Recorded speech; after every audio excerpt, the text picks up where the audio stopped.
produktor kay I think may influence ka sa negros. So kung nga may influence man sila kay ang ilang mga products na ginagamit ito, dili man sa ito, naghahala din yung kalabanan. So medyo may overhead na ilang mga gina-consume dito ang mga produkto.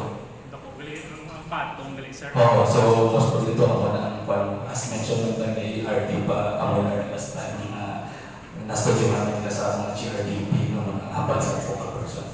Okay. May, if I may add also, may aral kitang mga goods, no? Nga kung magsaka ang isa, nag-upod man saka ang isa. For example, transportation natin. Once na magsaka ang transportation, affected na siya ang ibang goods natin. Especially nga sa gibalas kung kaisa, nagagamit kita sa transportation.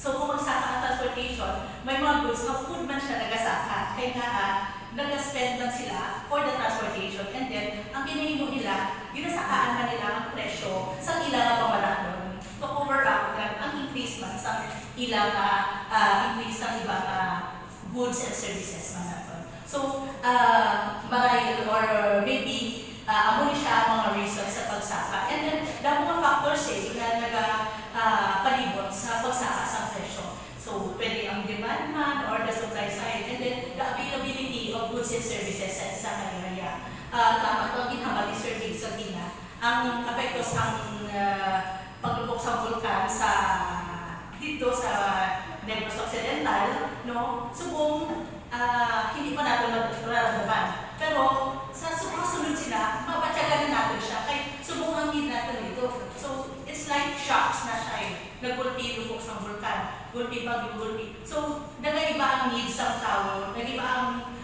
gusto natin i-purchase. Like for example, during COVID, nag-iba purchase natin gusto natin i-backload ang mga essential na mga products, services. So, same na siya ba tabo? I'm not sure kung paano subong. Pero, tanong mo natin sa next nga inflation report natin kung ano ang kulang sa mga goods and services natin for the future. So, in-expect rin natin lang na by next June nga inflation rate, Yes. posible masakat pagit sila. Yes. Hindi natin mabalaan kung ano mga goods and services, kung ano mga goods ang nagataas, or ano mga panahon. It depends lang sa mga demands. Kaya ang inflation dapat ang factors eh. Pag nga nagtaas ang presyo natin. Pwede maybe the law of supply and demand ang palimakagina. Kung grabe ang need demand sa tao, ang tendency sa mga nagabalik is pataasan ang presyo. And kung damo siya, damo ang supply natin. Siyempre, ang tao, tendency is hindi mabakal. Kaya pag nila is nag-aral lang siya nila. No? So, damo man siya. And then also, kung may available na kwarta ang tao, so ang willingness to face ang tao, magbakal. So, ang muna siya ang ginatanaw natin, nga factors. So, hindi kita magtanaw lang sa isa lang na dimension. But for that, tanaw natin kung anong effects ang Negros Occidental paglubog sa vulkan Santo, kaya isa siya sa mga major na nagkalatabo, nagkalatabo din sa ating subong. And then, tanaw natin kung ano ang impact niya. Tanaw natin sa mga next na inflation reports natin, kung ano mga products nila ang magataas or magagalaw sa mga next natin. By the way, palagas ko na lang itik pag wala mapirmahan ang separation sa Ginaya kaya Region 6. By next nga inflation rate, included pa ang Negros o Occidental kag Bacolod or sa saan na siya dito mag-take effect? Subong, siguro included pa sa aton subong.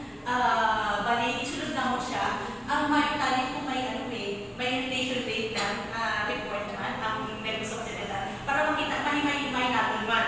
Para sa dinimo pala natin dirikaw, naging kuha natin ang Iloilo City, ang Iloilo, so tani sila may alaman na inflation report. Naging may alaman sila, no? Inflation report. Kung may alaman, tanong mo natin dira, kung ano ang ulag ba dira nila, and then ano ang effect niya sa regional na inflation natin. Kaya definitely, no, may effect siya, especially ang weights natin. Kaya ang weights natin, consider sa regional na weights, dako ang weights sa Negros Occidental. Also, ang Iloilo dako man ang nag-contribute. So, sa pag-separate sa Negros Occidental sa Region 6, may impact siya. So, tatawin natin Pero mayo, kung himay-himay yun pala natin. So, we will propose on that nga ihimuon nga ang inflation reports natin is may by province kanya. And to add na siguro, even though signed na ang law, may atako pa ng proseso. So, even there is office, I think, pa ng instruction ng Senator Lopez for some procedures nga kung i-include, paano i-include na salita man dito, kung paano sila mag-ipon sa kita nila sa NIR naman yung market basket later kung bakit may mga i-conductan na mga surveys naman or files or other na mga processes. So, hindi pa kita pagkapirma, sipak na yung mga hindi pa na ipagdagong sila. So, may pa rin pa yung mga procedures siguro. So, later on, mabat na kung paano. Sige, sir, thank you. Thank you. Any more questions? Just to add, no, actually, na-surprise mo siguro usually for the region na ano, and actually this is the first time na nag-contact ng Ilocos province sa kita nga press con. So, suggested by OECRD nga insert